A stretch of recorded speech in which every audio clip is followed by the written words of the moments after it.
이 시각 헤드라인 뉴스입니다. 영국과 독일 증시는 그리스 재정 위기가 완화될 것이라는 기대 등으로 지난주의 상승 흐름을 이어갔습니다. 다만 프랑스 증시는 0.11% 하락했습니다.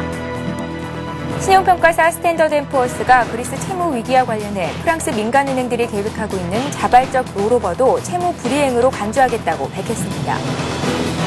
정부가 최근 내년도 예산안 편성 작업을 본격화한 가운데 재정 건전성 악화로 나라의 국간이 비는 게 아니냐는 우려의 목소리가 높아지고 있습니다. 퇴직연금 시장이 근로자 퇴직급여 보장법 개정에 힘입어 빠른 속도로 성장할 것이라는 전망이 나왔습니다.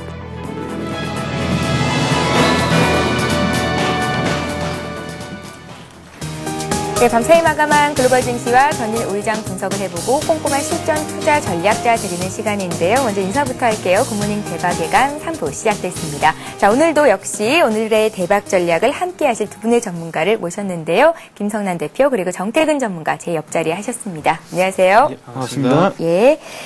자, 코스피 지수가 4거래일 연속 상승이었고 코스닥 쪽도 역시 4거래일 연속 상승이었습니다. 외국인들이 선현물 시장에서 동시 순매수를 하면서 지수를 위쪽으로 끌어당겨줬는데요. 어제 외국인과 기관이 사고 팔았던 종목부터 정리를 하겠습니다.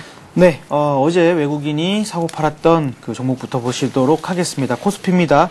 자, 현대중공업을 가장 많이 순매수하는 형태를 보였습니다. 어제 조선업 종들이 상당히 이렇게 약세 흐름을 보였던 반면에 현대중공업은 또 플러스 마감하는 흐름을 보였죠. 예. 자, 그리고 두 번째는 삼성전자를 올려놨고요. 세 번째는 기아차, 그리고 현대차, 그리고 하이닉스를 순서대로 매수하는 형태를 보였습니다. 기관 역시 외국인과 함께 삼성전자를 매수를 하면서 가장 많이 매수한 종목으로 올려놨습니다. 그리고 삼성전기, KB금융, LG디스플레이, 대우증권 순서대로 매수를 했는데요. 외국인과 기관이 매수한 종목들을 보자면 거의 IT 업종들을 좀 많이 편입이 됐다라는 특징들을 좀 볼 수 있는 것 같습니다.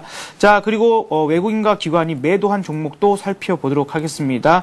자, 기관이 KB금융을 아까 많이 매수한 반면에 외국인은 가장 많이 매도한 종목으로 올려놨습니다. 자, 그리고 CJ제일제당을 또 지난주에 이어서 매도하는 흐름이 연속적으로 나오고 있고요. 그리고 세 번째는 LG디스플레이, 그리고 LG전자, 삼성중공업 이러한 순서대로 매도를 했습니다. 그 이전에는 기관이 LG디스플레이랄지 LG전자 같은 그런 LG그룹들을 좀 많이 매도를 했었는데 지금은 또 외국인이 또 매도하는 형태를 보이고 있습니다. 자, 그리고 기관은 하나케미칼을 가장 많이 매도한 종목으로 올려놨습니다. 그리고 두 번째는 롯데쇼핑. 참 롯데쇼핑도 최근 주가 흐름이 상당히 좋지 못하네요. 롯데쇼핑 패러디라고 이렇게 쳐보면은 그거 동영상 만들었던 거 아마 보신 분들 많으시죠? 원빈하고 또 박신양하고 이렇게 나왔던 그런 것들도 참 재밌기는 잘 봤습니다만 그러한 내용들은 직접적으로 좀 반영이 안 되는 것 같습니다. 그리고 세 번째는 OCI, 그리고 대우조선해양, 만도를 일단은 매도를 하면서 외국인과 기관들이 아까는 그 조선주 말씀드렸습니다만 삼성중공업과 대우조선해양 이런 식으로 각각의 매도가 나왔다는 것도 특징적으로 볼 수 있는 내용입니다. 예. 자, 이번에 코스닥 쪽 살펴봅니다. 4거래일 연속 역시나 상승을 이어갔었는데 테마주들의 급등세를 보였었거든요. 이슈들도 함께 체크를 하겠습니다. 예. 일단 외국인 쪽 먼저 한번 살펴보도록 하겠습니다. 금액 기준으로 봤을 때 외국인 순매수 상위 종목들은 다음 AP시스템, 파라다이스, 서울반도체, GS홈쇼핑 순으로 매수를 했고요. 기관 쪽에서는 멜파스, 서울반도체, 네페스, SFA, 태강 순으로 매수를 했습니다. 특히나 IT 부품주들이 그 상위에 포진해 있다는 것이 특징적인 부분이라고 말씀드리고 싶고요. 전일 코스닥 시장 같은 경우 외국인과 개인의 동반 순매수로 인해서 1.07% 상승한 489.30포인트를 기록을 했습니다. 그래서 32거래일 만에 최고치를 또 기록을 하게 됐고요. 기관 순매수 상위 종목들을 보시면 IT 부품주들이 상위에 링크가 돼 있는데 테마주도 마찬가지입니다. 반도체 패키징, 그리고 터치스크린, 아몰레드 장비 관련주들이 강세를 보이면서 전체적으로 IT 부품주들이 강세를 보였습니다. 그리고 특징 테마를 또 한번 살펴본다면 동계올림픽 개최지 선정이 이틀 앞으로 다가오면서 쌍용정보통신, 모엔즈 같은 평창 관련주들도 강세를 보였습니다. 예, 내일 밤이면 이제 개최지 선정이 이뤄질 텐데요. 평창 관련주들이 어떤 움직임을 보일지 잘 한번 지켜봐야 할 것 같습니다. 자, 이번에는 오늘 국내 증시에 영향을 미칠 만한 글로벌 이슈들 마감 상황 체크를 하겠습니다. 미국 증시가 휴장을 했었고 유럽 증시가 상승세를 이어갔었는데요. 이슈들 정리하겠습니다. 네, 방금 말씀하신 대로 미국 증시 같은 경우에는 독립기념일로 해서 휴장을 했습니다. 그래서 유럽 증시만 열렸고요. 유럽 증시는 상승 출발을 했습니다. 하지만 조금 최근 전주 같은 경우에 유럽 증시도 마찬가지로 프랑스, 독일, 영국 증시가 6%대 강세를 보였습니다. 그래서 조금은 그 전주의 급등 흐름으로 인해 가지고 조금 쉬어가는 흐름이 나왔습니다. 그리고 좀 안 좋은 얘기가 나왔었는데요. 국제신용평가사 S&P가 그리스의 채무 만기 연장은 선별적 디폴트에 해당한다고 경고한 것이 조금 장초반 악재가 되기도 했습니다. 하지만 이런 부분이 크게 문제가 되지 못했고요. 그렇지만 그 S&P 우려에도 불구하고 유럽 증시는 유로존에서 87억 유로의 그리스 지원안이 조금 호재로 작용을 하면서 마찬가지로 상승 마감했습니다. 하지만 영국과 독일 같은 경우는 상승 마감을 했지만 프랑스는 그에 반해서 조금 약보합권 하락 마감하는 모습을 보여줬습니다. S&P가 프랑스 은행들이 그리스 국채를 롤오버하기 위해 제시한 두 가지 옵션이 모두 디폴트와 다름없다는 분석에 홀로 또 하락 마감하는 모습을 보여줬습니다. 그래서 조금 이런 그 S&P의 그리스 언급으로 인해서 업종으로는 좀 은행주가 또 다른 업종에 대비해서 좀 약세를 보이는 모습을 보여줬습니다. 그래서 이런 그 S&P에 관한 내용을 좀 추가적으로 말씀을 좀 드리자면, 국제적인 신용평가 스탠더드 앤 푸어스가 그리스 국채를 롤오버하면 그리스 국제 신용 등급이 선별적 디폴트 상태에 빠질 수 있다고 경고를 했습니다. S&P는 프랑스 은행들이 내놓은 두 가지 롤오버 방안 모두 그리스가 돈을 갚을 능력이 없다는 것을 보여주는 것이고, 그리고 부도와 다름없는 상태라고 분석을 내놓으면서 조금 경고를 했습니다. 선별적 디폴트란 전체 채무 가운데 일부 채무를 상환하지 못하는 상태를 의미하는 것으로 디폴트 직전 상황이라고 해석을 하시면 될 것 같습니다. 그래서 유로존 같은 경우 현재 300억 유로 규모의 그리스 국채에 대한 민간 투자자들의 차환 요구에 따라서 구제 금융을 해준다는 방침을 현재 세워놓고 있는 상황입니다. 그래서 유럽 증시는 조금 전에 언급을 했듯이 S&P의 그리스 언급 때문에 조금 장초반 악재가 됐었지만 큰 문제가 되지 않으면서 상승 흐름을 이어가는 모습을 보여줬습니다. 다음은 조금 미국 쪽으로 넘어가 본다면 미국 증시 같은 경우는 조금 서두에 제가 말씀을 드렸듯이 독립기념일로 휴장했습니다. 그래서 어저께 제가 오늘 휴장이기 때문에 오늘 발표될 미국 경제 지표에 대해서 조금 말씀을 드린다고 말씀드렸는데 예. 일단은 화면을 보면서 조금 이번 주에 발표될 지표에 대해서 한번 살펴보도록 하겠습니다. 이번 주 같은 경우 여러 가지 많은 지표들이 발표가 됩니다. 하지만 지금 현재 화면에 나가듯이 이번 주에 조금 중요성이 큰 지표들만 조금 추려서 조금 말씀드려 보도록 하겠습니다. 지금 현재 오늘 같은 경우는 5월 제조업 수주가 발표가 되고요. 그래서 전달 같은 경우는 마이너스 1.2%였는데 이번 달은 1% 정도 상승할 것으로 예상이 됩니다. 제조업 수주 같은 경우에는 마찬가지로 ISM 제조업 지수라든지 제조업 동향에 대해서 선행 지표 역할을 하기 때문에 조금 이번 주에는 주목을 해봐야 될 것 같고요. 그리고 그보다 더 중요한 이번 주는 고용 지표들이 상당히 많이 발표가 됩니다. 6월 ADP 비농업 민간 고용, 그리고 7일에는 신규 실업수당 청구 건수, 그리고 8일에는 정부에서 발표하는 비농업 부분 고용자 수, 그리고 실업률이 발표가 됩니다. 지난달 같은 경우 ADP 비농업 민간 고용 같은 게 38,000명을 기록을 하면서 상당히 시장에 충격을 줬습니다. 그래서 일단 8일날 발표되는 비농업 부분 고용자 수 발표하기 전에 ADP 비농업 민간 고용 지수 같은 경우에는 선행 지표 역할을 하기 때문에 상당히 6일날 발표되는 비농업 민간 고용이 중요할 것 같습니다. 일단 제조업 동향이 긍정적으로 발표가 되면서 조금 시장이 우호적으로 작용하고 있는데, 일단 지난번에 안 좋았던 민간 고용 부분이 조금은 해소가 되면서 조금 시장 예상치 대비 부합을 하거나 아니면 시장치 예상을 상회하는 모습이 나오면서 조금 시장에 호재가 되는 모습이 나와줘야 계속해서 시장을 우상향하는 모습이 나와줄 것 같고요.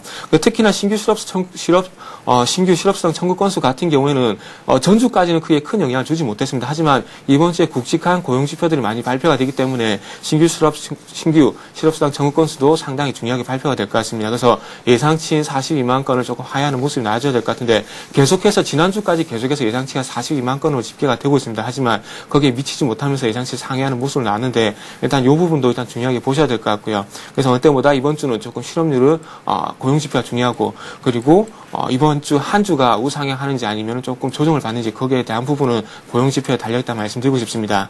지금 현재 그 6월 ISM 비제조업 지수도 6일날 발표가 되는데 이 부분은 조금 예상치보다 하락을 하더라도 시장에 그렇게 큰 영향은 없을 것으로 예상을 하고 있습니다. 지금 현재 계속해서 말씀드리고 있지만 비제조업 지수, 서비스업보다는 현재 제조업, 공장, 산업 생산 이쪽으로 지금 현재 무게 중심을 두고 있기 때문에 조금은 아직까지는 조금 중요도가 떨어진다 이렇게 한번 말씀드려보도록 하겠습니다. 예. 자, 이번에는 어제 마감됐던 국내 아시아 쪽 마감 상황 살펴보도록 하겠습니다. 국내는 물론이고 주변국 아시아 증시도 일제히 상승을 보였는데 일본 증시는 꾸준히 상승세를 이어가고 있고요. 중국 증시가 또 2%나 올랐네요. 네, 아주 강한 상승세를 지금 보이고 있습니다. 태국 증시 같은 경우는요, 4%가 넘는 아주 큰 급등, 갭상승이 좀 나온 그런 흐름도 좀 나왔는데요. 전반적으로 바닥은 좀 다지는 모습. 네, 그렇습니다. 이제 저도 그렇게 좀 판단을 하고 있는데요. 자, 일본부터 좀 살펴보도록 하겠습니다. 일본 증시가 지금 꾸준한 상승세를 좀 이어가고 있다라고 좀 볼 수 있을 것 같고요. 이 상승 재료들도 좀 많은 것 같습니다. 그러면서 어제 1% 가까이 좀 올랐는데요. 9,965엔 정도로 상승 마감을 했습니다. 일단은 처음부터 강한 상승세로 출발을 해서 1만선 돌파를 조금 기대감을 높였었습니다만 이 장중 한때 1만선을 터치만 하고 9,960선대로 일단은 되밀리면서 거래를 좀 마감을 했습니다. 업종별로는요. 수산 농림업을 제외하고는 거의 대다수의 업종이 상승세를 좀 보였습니다. 또 미국 지표 개선 소식에 자동차 판매도 증가할 것이라는 전망이 제기되면서 이 수출주와 자동차주가 강세를 보이는 그러한 흐름이 나왔습니다. 또 도쿄전력도요. 자사 국유화 계획이 유출되면서 20% 가까운 상승폭. 정말 뭐 항상 말씀드리지만 일본 증시에서 이 도쿄전력의 주가 흐름은 참 재밌는 것 같아요. 그렇죠? 네. 이런 흐름들이 좀 나왔었고요. 중국 같은 경우는 지표가 부진했는데 오히려 이러한 부분들이 호재가 됐습니다. 여러분들도 이제는 잘 아시다시피 중국 증시의 발목을 계속 붙잡았었던 그런 것이 긴축 우려감이었었죠. 근데 지표가 오히려 잘 나오지 못하다 보니까 오히려 이러한 긴축에 대한 부분들을 오히려 좀 완화할 것이다라는 이러한 이 기대 심리가 어떻게 보면은 상승을 조금 더 크게 키우지 않았나라고 좀 보여집니다. 그래서 2% 가까운 상승이 보여졌고요. 2,812포인트 정도로 마감을 했고 전 업종이 상승하는 흐름을 보였습니다. 특히나 부동산, 그 다음에 소비, 금융주들의 흐름이 상당히 좋았던 부분도 있었고요. 왕 부총리가 중소기업 지원을 늘리겠다라고 발표한 점도 상승 흐름에 큰 도움이 됐습니다. 자, 뭐 대만 증시, 홍콩 증시도 많이 상승을 했는데 대만 증시도 수출주가 강세를 보이면서 한 0.5% 정도 상승을 했습니다. 그래서 8,784% 정도로 포인트 정도로 장을 마감했고요. 홍콩 증시도 1.66% 오른 22,770포인트 정도로 강세 마감을 했습니다. 자, 우리 국내 증시도 살펴봐야겠죠. 어제도 뭐 상당히 큰 폭의 상승을 좀 보여줬고 역시나 또 IT주들이 또 이 시장을 좀 이끌어내는 그러한 흐름들을 좀 나타낸 것 같습니다. 자, 일단은 외국인과 기관이 또 연속해서 쌍끌이 매수에 좀 이어져 나오는 흐름들이 좀 보여졌죠. 자, 그러면서 이 미국발 훈풍에 상승 출발했던 것이 이 쌍끌이 매수가 4일째 나오면서 지수 상승폭을 좀 키웠고요.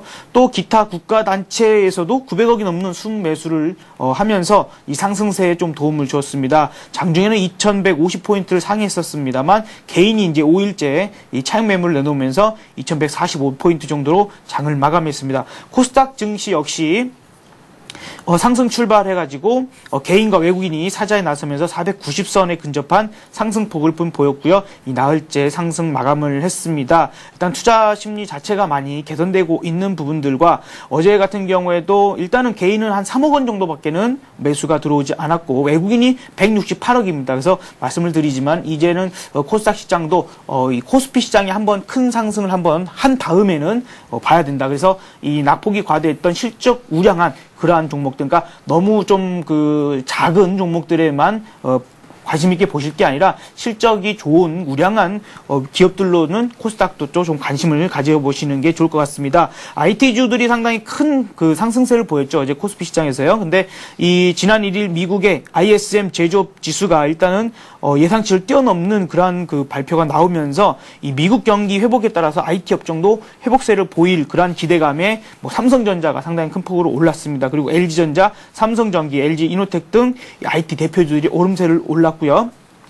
증권주, 특히나 뭐 대우증권 같은 경우에도 상당히 큰 폭으로 올랐죠. 이제 이러한 부분들이 이 국내 증시의 상승세가 이제는 턴으로 돌아서 추세 자체가 상승하는 것이 아니냐, 이제 이런 부분들이 좀 많이 팽배한 것 같습니다. 자, 그러면서 우리투자증권, 대우증권, 삼성증권 등 이 증권주 대부분이 또 강세를 보여줬었고요. 어제 이제 은행주 같은 경우는 좀 약세의 흐름을 보였습니다만 하나금융지주는 오히려 강세 흐름을 보였습니다. 2.82%로 마감을 했습니다만 이 론스타와 주식담보대출 계약을 맺었다는 소식에 이 외환은행 인수 가능성을 높이면서 오름세를 나타냈습니다. 반면에 외환은행은 고배당 이러한 논란에 의해서 좀 약세 흐름이 좀 크게 나왔는데 참 이 론스타인지 론스트롱인지 긴 빨대를 언제까지 빨아먹을 건지 조금 그렇죠. 예, 좀 이런 표현 말씀드리는 게 좀 그렇습니다만 참 씁쓸합니다. 우리나라 입장에서는요.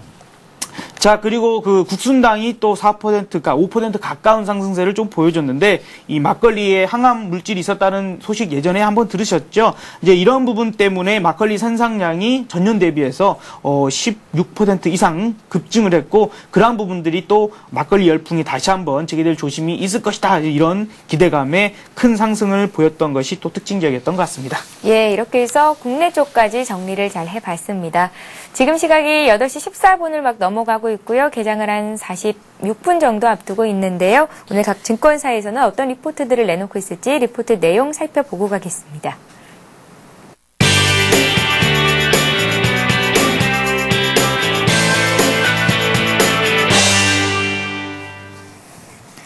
예, 코스피가 나흘 연속 상승을 이어간 상태에서 오늘 각 증권사들은 어떤 리포트들을 내놓고 있을까요? 오늘도 역시 동양종금증권의 의견부터 보겠습니다. 동양종금증권은 기술적인 부담은 단기적인 영향력만 미치며 금주 내정된 삼성전자의 실적 발표 역시 상당 부분 선반영됐다고 밝혔습니다. 이에 대외 변수들에 의한 긍정적인 부분을 기대해 볼 수 있는 상황이라고 전망했는데요. 또한 주말 발표될 미국 고용지표로 인해 시장의 관망세가 이어질 것이라고 예상을 했습니다. 따라서 양호한 시장 분위기는 지속되겠지만 상승 탄력이 둔화될 수 있을 것이라는 의견을 내놨습니다. 한국투자증권은 7월 증시 전략을 제시했습니다. 먼저 코스피 밴드로는 2000에서 2160포인트를 제시했고 또한 시장의 변동성이 확대되더라도 직전인 저점 수준을 하회하는 수준은 아닌 하반기 주식을 싸게 살 수 있는 기회라고 판단을 했는데요. 섹터는 균형 있게, 종목은 차별화 전략으로 대응해보자라는 의견을 내놨습니다. 신영증권은 글로벌 투기 자금이 다시 돌아오고 있다며 글로벌 투자자들의 위험 선호도가 재차 높아지고 있다고 밝혔습니다. 이에 국내 증시가 원달러 환율이 강세를 보이는 시점에 외국인들 매수세가 지속되며 코스피 상승을 견인할 것으로 예상을 했는데요. 이에 대형주 위주의 장세가 재차 나타날 가능성이 크다고 전망했습니다. 업종별로는 외국인의 매수세가 유입되고 있는 조선업종에 관심을 가져보자고 의견을 내놨습니다. 신한금융투자는 코스피 추가 반등의 기대감은 유지되지만 운용의 묘를 살리는 대응을 권고했습니다. 또한 글로벌 우려감에 대한 완화와 국내 경기 지표의 반등이 경기 회복에 대한 기대감을 높이고 있다고 밝혔는데요. 이에 업종별로는 운송과 기계, 조선, 건설, 자동차 대표주에 관심을 가져보자고 의견을 내놨습니다.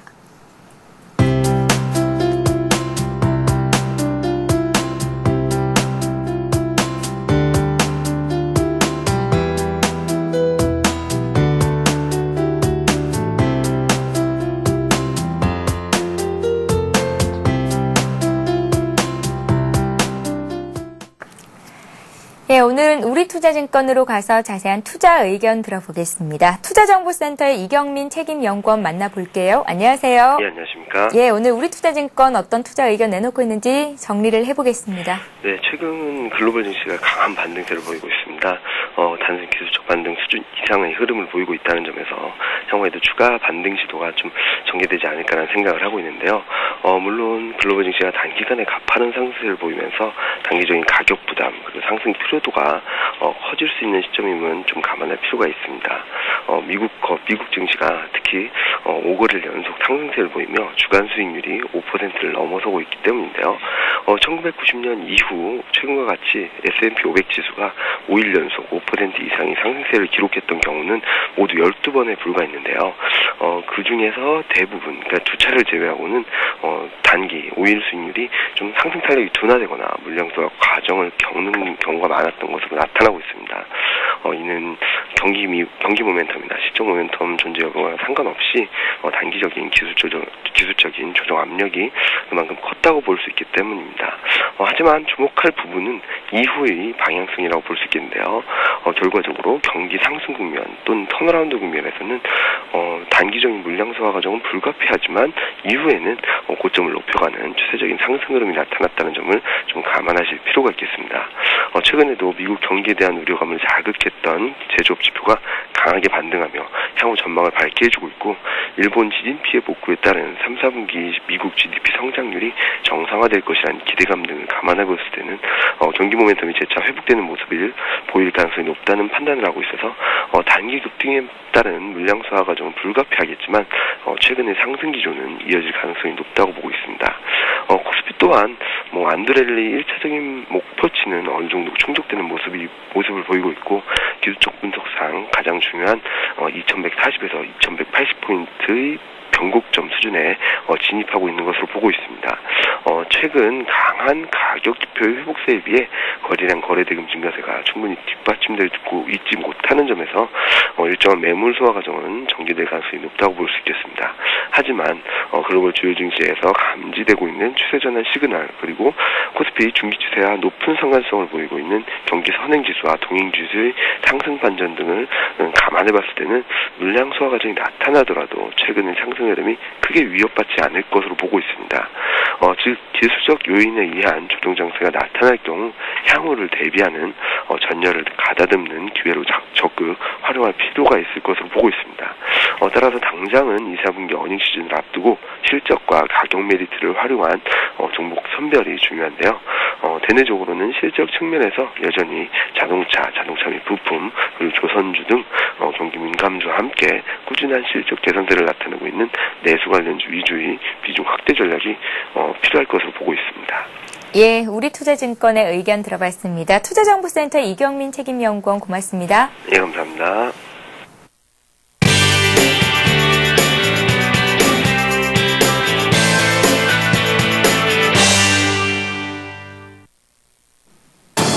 잠시 후 8시 50분 투자 손자병법이 개장 10분 전에 여러분 곁을 찾아갑니다. 어제 코스피가 또 상승을 했습니다. 최근 들어서 기관이 11거래일 연속, 그리고 외국인이 나흘 연속 순매수를 하고 있습니다. 증시에는 큰 힘이 되고 있는데요. 5월 11일 이후 최고점을 기록하면서 어제 마무리를 했죠. 2145포인트로 장을 마쳤습니다. 히어로 종목은 역시 삼성전자였습니다. 2거래일 연속 3% 이상 급등하면서 증시에는 큰 힘이 됐습니다. 이와 함께 증시 회복에 대한 기대감이 나오면서 증권업종이 다시 한번 달리는 모습을 보여주고 있는데요. 대우증권이 7% 이상 급등하면서 장을 마쳤고요. 기타 증권업종 종목들도 4% 이상 급등하면서 아주 좋은 흐름을 가져가는 모습을 보여줬습니다. 2분기 실적 발표가 곧 시작됩니다.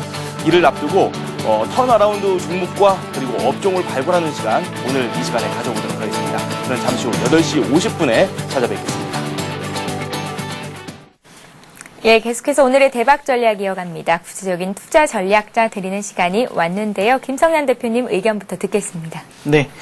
자, 일단 지금 보면은 이제 어제 같은 경우에도 이제 상승세를 보이는 흐름이 강하게 나왔습니다. 물론 이제 상승이 장중에는 이제 2150포인트를 좀 넘어서는 흐름도 나왔었습니다만, 예. 그런 부분들이 이제 조금 밀리는 부분들은 없지 않아 있었습니다. 상당히 강하죠. 그래서 어제 이제 제가 보기에는 저 정도 갭이 크게 떴을 때는 좀 그래도 어느 정도 약간 음봉 출현이 나오지 않을까라는 좀 생각을 했던 부분들도 없지 않아 있었습니다만, 시장은 정말 강했던 것 같습니다.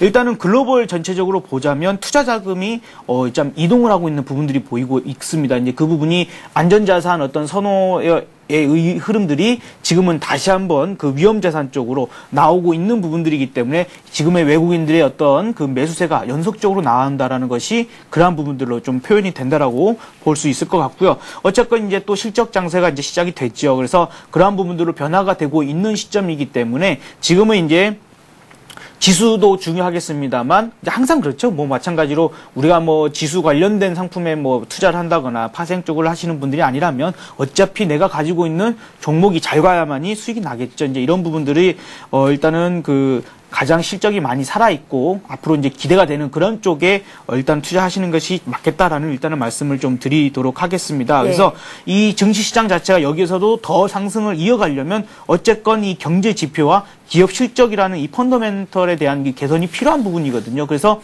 이 삼성전자가 또 7일날 이 가이던스를 발표를 하면서 그러한 이제 스타트를 끊어놓는 부분들이 있을 것이고요. 그 다음에 8일날 같은 경우는 미국의 이제 고용지표 같은 것들이 발표되지 않습니까? 그래서 그런 것들이 연속적으로 우리 증시에, 그러니까 글로벌 증시의 어떤 그 호재가 될 수 있는 이야기들이 자꾸 나와야만이 물론 7월 전체적으로 봤을 땐 지금보다 훨씬 높은 상승을 보일 수 있을 것이라고 생각이 듭니다만 자리가 지금은 어느 정도 좀 변곡 정도에 와 있기 때문에 그러한 부분에 있어서는 조금은 조심할 필요가 있다라고 좀 생각이 듭니다. 잠깐만 차트를 조금 보시면서 좀 설명을 드리고 싶습니다.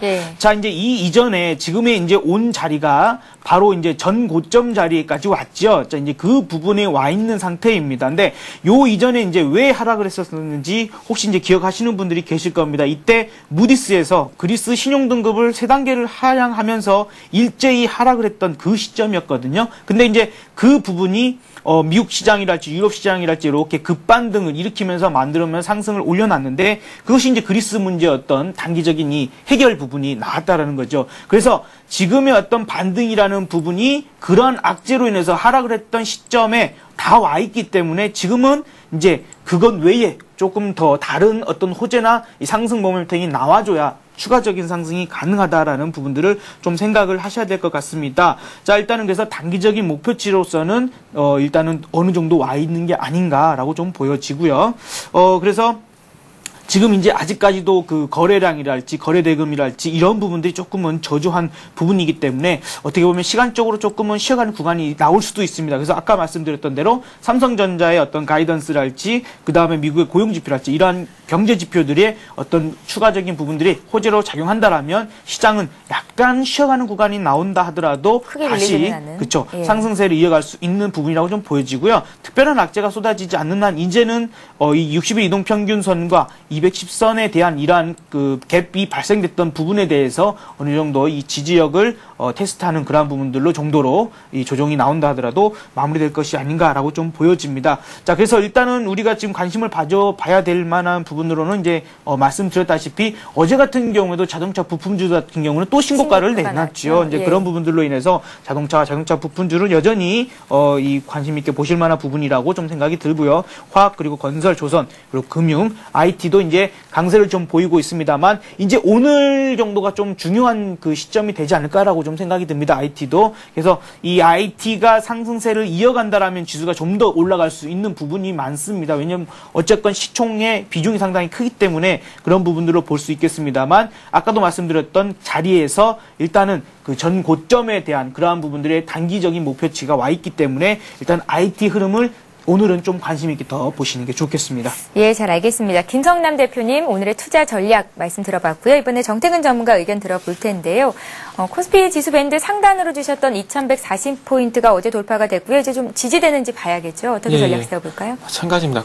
어저께 언급을 했듯이 2140포인트 돌파를 했기 때문에 일단은 돌파보다는 조금 지지에 좀 중점을 두는 대응이 좀 필요하지 않겠나 말씀드려보겠습니다.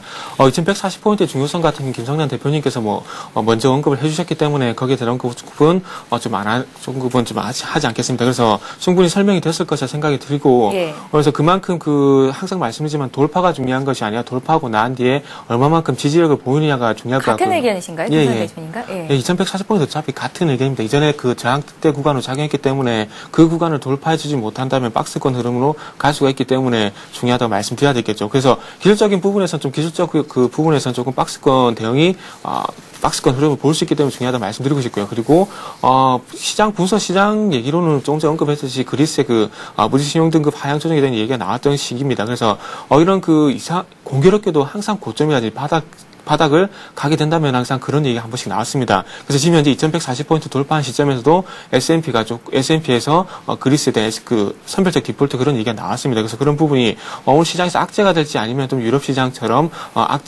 악재가 아닌 그냥 장중에 나왔던 그냥 한 소식으로 끝날지는 아직 판단해봐야 되겠지만 1차적으로 유럽 증시에서 큰 영향이 없었기 때문에 우리나라 증시도 조금 그런 영향을 미미할 것이라 판단이 되고 있고요. 그리고 마찬가지로 좀 최근에 급등 흐름이 나왔기 때문에 지금 현재 이틀째 지금 갭 상승이 나왔습니다. 그렇기 때문에 좀 하락보다는 조금 쉬어가는 흐름이 좀 나오지 않겠나 예상을 하고 있습니다. 그래서 오늘 시장에서 조금 2140포인트를 지켜줄 거고요. 그리고 만약에 변동성이 확대가 된다면 2135포인트를 좀 확인하면서 아래꼬리를 달면서 조금 2140포인트를 지지하면서 좀 마감하지 않겠나 이렇게 저는 좀 생각을 하고 있습니다. 그래서 시장적인 부분은 이번 주 전체적으로 봤을 때는 어제도 언급을 했듯이 2140포인트의 중요성을 말씀드리고 싶고요. 그리고 오늘 쪽에서는 조금 쉬어가는 흐름이 예상이 된다. 그리고 만약에 변동성이 확대가 된다면 2135포인트까지도 예상이 된다고 말씀 좀 드려보겠습니다. 그래서 이런 시장의 방향성이라든지 이런 부분은 어쨌든 뭐 항상 말씀드리지만 외국인의 수급 동향이 큰 영향을 차지하고 있습니다. 지금 현재 외국인 쪽에서 4일 연속 매수를 하고 있습니다. 그래서 이런 부분이 계속 지속적으로 연결이 된다면은 계속해서 시장을 우상향하는 모습을 보여줄 것 같고요. 그리고 실적 시즌이 다가오게 되면서 기관들도 마찬가지로 그 실적 호전주에 대해서 매수가 유입이 될 것으로 생각이 되기 때문에 조금 외국인이 먼저 시장을 치고 나간다면 그 뒤는 기관이 좀 받쳐주는 장세가 좀 나오지 않겠나 예상을 하고 있습니다. 그래서 어느 때보다 외국인의 수급이 중요하다 말씀드려야 될 것 같고요.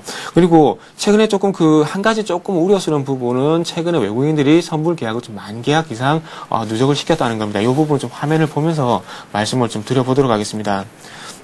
항상 보듯이 보시는 화면은 화면을 보면서 말씀드린다면, 지금 현재 외국인의 지금 현재 보시는 게 선물 동향입니다. 그래서 6월 28일부터 지금 현재 계속해서 외국인의 선물이 매수가 들어왔는데 지금 현재 만 계약 이상 누적이 됐습니다. 그렇다면 조금은 어떤 그 차익 실현이 나올 만한 시점이라고 판단이 되고 있고요. 그리고 그러면서 콜옵션 동향을 보신다면 금액적인 부분에서 조금 매도로 전환을 어저께 했습니다. 그래서 이런 부분이 콜옵션 쪽에서 매도로 전환을 하고 그도 마찬가지로 풋옵션 쪽에서 조금은 수량이라든지 금액적인 부분에서 상당히 플러스 쪽으로 돌아섰기 때문에 조금은 이런 그 흐름을 봤을 때 단기적으로는 좀 흔들리는 흐름이 좀 나오지 않겠나 예상을 하고 있습니다. 그래서 조금은 상승 추세가 지속이 되겠지만 파생 동향 때문에 조금은 주중에 흔들릴 가능성도 있다 이렇게 말씀 한번 드려보도록 하겠습니다. 그래서 일단 시장이 조금은 흔들리는 모습 그리고 조정을 받는 흐름이 나오더라도 이 부분은 많이 오른 것에 대한 반작용이라 생각을 하시고 너무 큰 걱정을 하시지 마시라 말씀드리고 싶습니다. 그래서 시장보다는 조금 종목에 좀 집중하시는 것도 좋을 것 같고요. 예. 아시다시피 이번 주 7일을 기점으로 해서 삼성전자 실적 발표가 되기 때문에 좀 종목에 집중해 보시는 게 좋을 것 같습니다. 그래서 업종으로 넘어가서 좀 한번 말씀드려 본다면 업종은 똑같습니다. 현재 석유화학, 어제 같은 게 석유화학, 철강, 건설, IT, 자동차를 말씀드렸는데 지금 현재 요 업종군들이 지금 흐름이 괜찮기 때문에 일단 유지를 하는 쪽으로 하겠습니다. 하지만 화학 쪽은 정유는 제외하도록 하겠습니다. 정유는 제외하고 화학 쪽은 석유화학 쪽으로 좀 집중하시는 게 좋을 것 같습니다. 그래서 최근에 저번 주 같은 게 정유주가 좀 반등이 나왔었는데 그런 부분은 하락 추세 속에서도 반등이 나와줄 수 있는 부분이기 때문에 크게 신경 쓸 필요는 없고요. 2분기 실적은 정유주의 2분기 실적은 좋지 않다고 조금 못 박아 두도록 하겠습니다. 그래서 일단은 석유화학, 철강, 건설, IT, 자동차 쪽으로 관심을 가져보시는 게 좋을 것 같고, 일단은 지금 현재 기존의 주도주였던 자동차, 그리고 화학, 석유화학 업종이 계속해서 시장을 좀 이끌기에는 조금 힘들지 않겠나 예상을 하고 있고요. 그래서 그에 대안으로 IT 금융을 생각하고 있는데, IT가 자동차와 화학처럼 바로 튀어나갈 것이라고 생각하지 않습니다. 조금 시간이 걸릴 것으로 생각이 되고요. 그래서 IT는 좀 지속적으로 바닥을 확인하면서 반등을 시도하는 국면이기 때문에 지속적으로 관심이 좀 필요하다 말씀드리고 싶습니다. 그래서 다음은 종목적으로 좀 압축을 시켜본다면 KP케미칼, 현대제철, 대림산업, 현대차, 삼성, SDI, 현대중공업 이렇게 한번 말씀드려보도록 하겠습니다. 지금 현재 KP케미칼 같은 경우는 계속해서 22,000원, 다른 화학업종들이 계속해서 강세를 보여주고 있습니다. 그래서 제가 너무 KP케미칼에 고집을 하는 건지 모르겠지만 지금 현재 지켜줘야 될 자리를 계속해서 지켜주고 있습니다. 그렇다면 업황 전체적으로 문제가 없다면 KP케미칼도 반등이 가능하다 생각을 하고 있고요. 그리고 현대제철 같은 경우 최근에 기관적인 수급이 상당히 좋은데 반등이 계속해서 나오고 있습니다. 그리고 대림산업 같은 경우에도 기관의 수급이 상당히 좋은 종목이고 현대차 같은 경우 이전부터 말씀을 드렸지만은 22만원에서 25만원까지 박스권 흐름을 보인다고 말씀드렸습니다. 그래서 최근에 외국인의 수급이 호전이 되고 있기 때문에 가지고 계신 분들은 25만원의 돌파 가능성도 조금 무게 중심을 두면서 보시면서 대응하시는 게 좋을 것 같고요. 삼성 SDI 같은 경우 조금 다른 IT 업종보다는 조금 스타트가 늦었습니다. 하지만 현재 바닥을 다지고 완만하게 좀 올라와주고 있는 시점입니다. 그렇기 때문에 조금 관심이 필요하다 말씀드리고 싶고요. 그리고 수급적인 부분에서는 외국인과 투신 이쪽에서 매수가 입이 되고 있습니다. 그리고 마지막으로 현대중공업부 좀 말씀을 드리자면 현대중공업부 지금 현재 42만 원권에서 바닥을 다지고 현재 현대중공업부 좀 화면을 보면서 조금 말씀 한번 드려보도록 하겠습니다. 현대중공업 같은 경우에 조금 이후에 많이 오르고 난 뒤에 조금 그 이후에 추격 매수 하지 않았었으면 좋겠습니다. 지금 현재 주봉 차트를 한번 본다면은 이전까지는 조금 그 헤드앤숄더 지금 현재 보시면 화면을 보시면 헤드앤숄더 그림이 나왔다가 지금 현재 43만 원권에서 바닥을 다지면서 지금 현재 반등을 보여주고 있습니다. 그렇다면 충분히 이 종목도 현대차처 이전에 현대차를 계속 강조했던 것처럼 박스권 대응이 할 수 있는 종목입니다. 그래서 현대중공업 같은 경우 좀 관심을 가져보시고 나중에 추격 매수 하지 마시고 조금 먼저 관심을 가져보셨으면 좋겠습니다. 예. 자, 이제 오늘 장에서 눈여겨볼 만한 종목 얘기를 해보겠습니다. 김선한 대표님께서 어제도 두 종목, 오늘도 두 종목을 주시는데 어제 주셨던 종목 중에 해인이 장중 흐름이 좋았고요. N하이테크 같은 경우에는 5% 급등으로 장을 마쳤습니다. 오늘은 어떤 종목 주실는지? 자, 오늘도 두 종목 말씀드리도록 하겠는데요. 하나는 뭐 우량주고요. 하나는 또 중소형주 중에 말씀드리도록 하겠습니다. 첫 번째 종목은 SK 말씀을 드리도록 하겠는데요. 시간이 없어서 좀 간략하게 말씀을 드려야 될 것 같습니다. 자, LNG 수직 계열화 이러한 부분들로 기업 가치 상승이 좀 전망이 되면서 또한 이제 또 기술적인 그런 자리에서도 지금은 이제 어느 정도 상승이 한번 가능한 그러한 자리에 왔다라고 좀 보여집니다. 바로 좀 차트 흐름을 보시면요. 지금 이제 이러한 조정세가 어느 정도 좀 마감이 되는 그런 부분들로 점차적으로 저점을 올려놓고 있는 상황이기 때문에 지금 이제 바로 그 시초가부터 그러니까 매수가는 시초가부터 18만 2,500원 정도 라인까지 그러니까 시가가 만약에 조금 떠서 시작을 한다라면 밑꼬리를 잡는다라는 생각으로 이 아래쪽으로 좀 잡아보시기 바랍니다. 그래서 그쪽으로 매수를 해보시고요. 목표가는 19만 9천 원을 제시해드립니다. 저 20만 원 딱 이렇게 딱 잘라서 매도 안 하지요. 여러분들 100원 때문에 매도 못하는 경우 많아요. 욕심을 조금만 줄이면 안전하게 나올 수 있습니다. 자, 그리고 손절가는 17만 5천 원을 제시해드리니까요. 그 부분 일단은 요 부분도 아주 그 추세적인 상승을 보고 말씀을 드린다기보다는 지금의 어떤 단기적인 흐름을 좀 보시면서 대응하시기 바랍니다. 두 번째 종목은 이수 앱지스인데요. 이수앱지스. 자, 이 종목 같은 경우에도 이수그룹의 이 항체 치료제 및 의료 서비스 사업을 하는 그 영위 업체입니다. 이제 최근에 들어서 뭐 고쇼병 치료제가 임상 3상 그 승인 소식이랄지 여러 가지 좀 좋은 소식들이 들리고 있습니다. 참고를 좀 하시기 바라고요. 바로 좀 차트로 넘어가도록 하겠습니다. 자, 이제 본 종목 같은 경우에도 이전에 그 어떤 강세 이제 상한가에 한번 들어갔던 흐름들이 나왔었고 그 뒤로 일단은 눌림이 보이고 있습니다. 그 뒤로 거래가 지속적으로 확실히 줄어들었죠. 자, 그래서 어느 정도 눌림이 마무리되어 갔던 구간으로 좀 보여지고요. 지금부터는 이제 상승이 한번 다시 나올 것으로 좀 예상이 됩니다. 자, 그래서 매수가는 시초가부터 8,050원 라인 정도까지 일단 분할적으로 잡아보시기 바라고요. 목표가는 크게 생각하시기보다는 9,000원 정도를 잡아드리도록 하겠습니다. 그래서 한 8%에서 9% 정도 수익이 이제 나오시면은 그 정도에서 좀 빠져나오시기 바라고 손절가는 7,800원을 제시해 드리도록 하겠습니다. 예, 자, 이번에는 정태근 전문가 종목 듣겠습니다. 네, 오늘 제가 가지고 나온 종목은 디오텍입니다. 마찬가지로 단기 종목이고요. 회사에 대해서는 잠시 약간 조금 언급을 하도록 하겠습니다. 모바일 단말기에 사용되는 필기인식 솔루션 그리고 전자사전 솔루션 전문 기업이라고 보시면 될 것 같습니다. 그래서 최근에 조금 전자필기 기술을 보유하고 있다는 이유로 조금 전자책 관련 테마주로 분류가 되기도 합니다. 그래서 다음은 요 정도까지만 하고 다음은 차트로 바로 넘어가서 좀 설명을 드려보도록 하겠습니다. 지금 그 전자책 테마가 좀 부각이 되면서 4일 전에 조금 반등이 나오고 난 뒤에 3일 동안 조정을 받았습니다. 그래서 이전에 LTS처럼 3일 동안 조정을 받았기 때문에 오늘 쪽에서 반등이 좀 나올 것을 예상을 하고 있습니다. 그래서 매수가를 5,900원에서 6,050원 정도 설정을 해드리고요. 그리고 손절가는 조금 5,750원에 설정을 해드리도록 하겠습니다. 그리고 목표가는 매수가 대비 5% 정도 상승이 예상되는 6,300원 정도 설정을 해드리도록 하겠습니다. 예. 자, 이제 마지막으로 시청자 여러분들을 위해서 한 말씀씩 오늘장 시작하기에 앞서서 정리를 해주실 시간이 됐는데요. 코스피 예상지수는 7포인트 정도 위쪽으로 방향을 잡았습니다. 먼저 김성현 대표님. 자, 오늘은 이제 아까 말씀드렸다시피 좀 변곡에 있는 그런 지점에 와 있는 것 같습니다. 그렇다고 해도 뭐 위로 상승한다거나 아래쪽으로 하락한다 해도 그 변동폭은 그렇게 크지는 않을 것 같으니까요. 오늘은 좀 이제 어느 쪽이 강세를 보일 것인가, 이제 앞으로 주도주가 어느 쪽이 나올 것인지만 잘 판단하시는 그런 하루로 좀 보내셨으면 좋겠습니다. 예. 정태근 전문가 의견도 듣죠? 예. 오늘 제가 드리고 싶은 말씀은 그 지금의 상황을 좀 즐기자고 말씀드리고 싶습니다. 지금 시장 구간이 조금 애매한 구간이 왔는데 너무 그 성급하게 너무 어려워 생각하지 마시고 그냥 시장 흐름대로 따라가시면 될 것 같습니다. 예, 신한금융투자에서도 오늘 까르페 디엠이라고 하루를 정리했었는데요. 정태근 전문가 역시 지금의 상황을 즐기자라고 말씀을 정리를 하셨습니다. 자, 이렇게 해서 김성현 대표, 정태근 전문가와 함께 오늘의 대박 전략 함께했습니다. 굿모닝 대박 예감 3부 여기서 마치고요. 저희는 내일 이 시간 오전 5시 59분에 다시 오겠습니다. 고맙습니다.